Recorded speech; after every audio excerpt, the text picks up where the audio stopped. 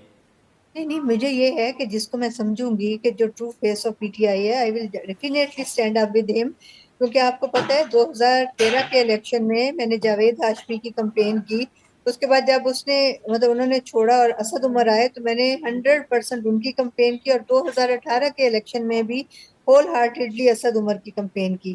تو اب یہ ہے کہ جو پارٹی کے حوالے سے جس کا بھی میں سمجھوں گی کہ وہ واقعی پی ٹی آئی کے نظریے پہ ہے اور he deserves to be the part of PTI, I will definitely go for it.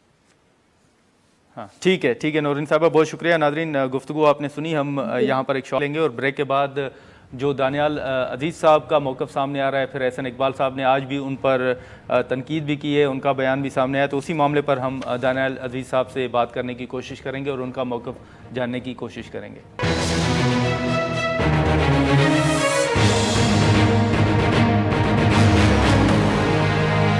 Programme میں دوبارہ خوش آمدید. ناظرین، پیپلز پارٹی کے سینئر رہنما سینیٹر شہادت اعوان صاحب اس وقت ہمارے ساتھ موجود ہیں، ہم ان کے سامنے بھی مختلف جو سوالات ہیں وہ رکھیں گے. بہت شکریہ شہادت اعوان صاحب. سر، اس وقت اگر آپ دیکھیں تو اس وقت سپریم کورٹ کا فیصلہ جو ہے وہ زیر بحث ہے، اب یہ تنقید بھی کی جا رہی ہے، مختلف رائے جو ہے وہ بھی سامنے آ رہی ہے.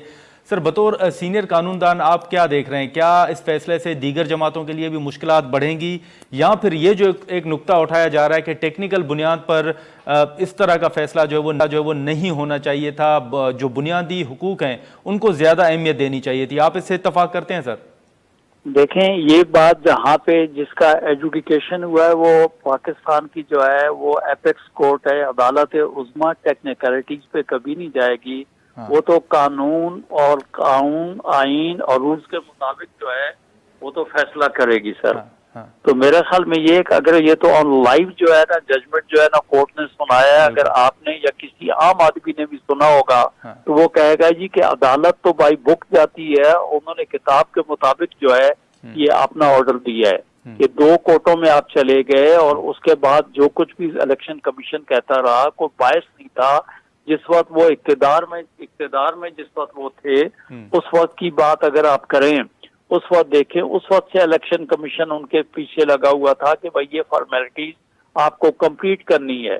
اس کے علاوہ جو ان کے خلاف کمپلینٹس تھے وہ 14 لوگوں کی جن کی بات ہو رہی تھی، کل آپ نے لائیو پروسیڈنگ پورے پاکستان کے 25 کروڑ لوگوں نے دیکھی، اس میں یہ کہا گیا وکلاء کو کہ آپ یہ بتا دیں اگر آپ کہتے ہیں کہ فاؤنڈر ممبر ہے، اس کے بعد اگر پارٹی کے یا آپ نے اس کو نکالا ایکسپیل کیا ہوگا یا اس نے ریزائن کیا ہے، اس کا جواب دے دے. تو ہمیشہ ہمارے وکیل محترم دوست یہ کہتے رہے کہ اس کا ہم آپ کو پیپر دے دیں گے، تو کوئی جواز کسی قسم کی بات وہ نہیں بتا سکتے. نہیں، لیکن شہادت امان صاحب یہ جو فیصلہ ہے، آپ سمجھتے ہیں کہ اب مستقبل میں جو انٹرا پارٹی الیکشن ہوں گے وہ پھر آپ کی پارٹی کے ہوں یا دیگر جماعتوں کے ہوں، ان کے لیے بھی اب مشکلات بڑھیں گی؟ سر نہیں، مشکلات نہیں بڑھیں گی. دیکھیں جی، ہر آدمی جو ہے، دیکھیں یہ تو پارلیمان جو انہی لوگوں کے پولیٹیکل پارٹیز کیا وہ پارلیمنٹ میں جاتی ہیں، قانون کہاں پہ بنتے ہیں؟ پارلیمنٹ میں بنتے ہیں. تو یہ سارا کچھ کیا ہوا انہی پولیٹیکل پارٹیز جو ہیں. 2017 میں اس میں سے کون سی پارٹی تھی جو کہ پارلیمان کے اندر نہیں تھی، یا جو یونینیمس 2017 کی امینڈمنٹس نہیں ہوئی ہیں؟ تو آپ بتا دیں، میں سمجھتا ہوں کہ مشکلات کی بات نہیں ہے. آپ یہ بولیں کہ تمام لوگ قوانین کی پاسداری کریں گے اور تمام لوگ کمپلائی کر رہے ہیں. سر لیکن اسی کے ساتھ ساتھ اب اگر آپ دیکھیں تو سینٹ میں دلاور صاحب کی جو قرارداد تھی وہ منظور ہوئی، اس کے بعد اب تیسری قرارداد جو ہے وہ سینٹ میں سمجھیں کہ جمع ہوئی ہے، اور اس میں یہ مطالبہ کیا گیا ہے کہ انتخابات جو ہیں وہ ملتوی کیے جائیں، اور یہ سینیٹر دلاور صاحب کے گروپ ہی کے رکن ہیں ہلال الرحمان صاحب، ان کی جانب سے یہ جمع ہوئی ہے۔ آپ سمجھتے ہیں کہ یہ ایوان سے منظور ہو سکیں گی دونوں قراردادیں؟ دیکھیں میں آپ کو گزارش یہ کروں کہ جو پچھلا ریزولوشن تھا وہ جس طریقے سے وہ پاس ہوا، جتنے لوگ تھے، کورم تھا نہیں تھا، یا آرڈر آف دی ڈے کے اوپر وہ تھا یا نہیں تھا، میں آپ کو بات بتا دیتا ہوں کہ اس دن ایک ہماری جو ہے پی ٹی آئی کی فوزی ارشد صاحبہ نے کہا تھا میں نے خالی ایک اسپیچ کرنی ہے جی، اور یہ جو سیشن جو ہے جن کیا گیا تھا خالی فوزی ارشد صاحبہ کی اسپیچ کے لیے کیا گیا تھا۔ اس کے بعد چیئرمین صاحب اپنے دروازے سے آئے اور لابی سے میں آیا، تو حال پورے کے اندر ایک واحد آدمی میں تھا جی، تو چیئرمین صاحب نے، اگر یہ ریکارڈنگ کی بات ہے یہ آپ دیکھ لیجئے گا، تو میں نے انہوں نے مجھے کہا جناب شہادت اوان صاحب، میں نے کہا صاحب جنہوں نے اسپیچ کرنی تھی وہ ہے نہیں، آپ ایڈجرن کر دیں کیونکہ لوگ کمیٹیوں میں جا چکے ہیں اور میں نے بھی جو ہے نا انٹیریئر کی کمیٹی میں جانا ہے۔ تو انہوں نے کہا نہیں، 2 الفاظ تو فلسطین پہ کہتے جائیں، تو وہ 2 الفاظ میں نے کہہ دیے، فلک ناز صاحبہ آ گئی، ان کو چیئرمین صاحب انسسٹ کرنے لگے کہ آپ بھی 2 الفاظ کہہ دیں۔ تو اس کے بعد جو ہے یہ سارے لگتا ہے یہ پری پلان طریقہ تھا، جب حال میں کوئی نہیں بچا تو وہ لوگ یکدم اپنی لابی سے آئے اور یہ ایک ہاتھ کھڑے کر کے جیب سے چٹ نکال کے یہ کام کر کے چلے گئے۔ تو میں آپ کو یہ بات بتاؤں کہ دیکھیں یہ ریزولوشن کرنا یا ریزولوشن کا لیک لانا پڑھنا، اس کا پاس ہونا فیل ہونا کوئی اسٹے آرڈر تو نہیں ہے، الیکشن کمیشن اس کا پابند ہو جائے گا، یہ ایک رائے ہے۔ بالکل بات یہ کہ ایوان کے اندر تو 99 لوگ بیٹھے ہوئی ہیں، 100 لوگ بیٹھے ہوئی ہیں، اور پارلیمان اگر بات یہ کوئی انیکٹمنٹ تو نہیں کی گئی، وہ کسی قسم کا قانون تو بدلی نہیں کیا گیا، آئین تو جو ہے اس میں ترمیم تو نہیں کی گئی۔ تو بات یہ ہے کہ ظلم کی بات ہے کہ ایک پارلیمان جو کہ ڈیموکریسی کو آگے بڑھانے کے لیے ہے اور آئین قانون کا حصہ ہے، وہ خود کہے کہ ڈیموکریٹک سسٹم جو ہے اس کو آپ ہالٹ کر دیں۔ ٹھیک ہے، ذاتی طور پہ تو میں اس قسم کی جو موو ہے اس کے قطعی طور پر میں خلاف ہوں، اور وہ لوگ جن کو اپنی ناکامی نظر آتی ہے وہ اس قسم کی جو ہے نا اس قسم کی موو جو ہے نا وہ لوگ کر رہے ہیں۔